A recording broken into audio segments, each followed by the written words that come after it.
কি হয়েছে? হ্যাঁ,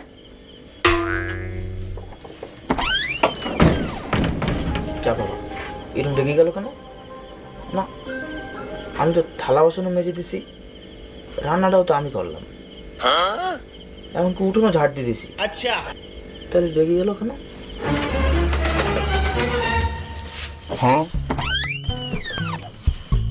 কি গো? বলছিলাম আসলে আমারই ভুল, আমি আরো ভাবলাম আজকে তোমার নিয়ে শপিং করতে যাব, ভুলে গেছিলাম তোমারে বলতে। তুমি আমারে শপিং এ নিয়ে যাবা?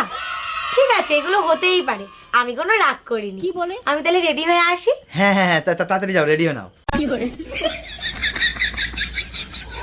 বাবা, কি ভুল করেছি তো আমি এখনো বুঝতে পারছি না ভগবান, কিন্তু আজকে বিরাট বড় একটা ফাড়াতে বেঁচে গেছি মনে হয়। থ্যাংক ইউ ভগবান।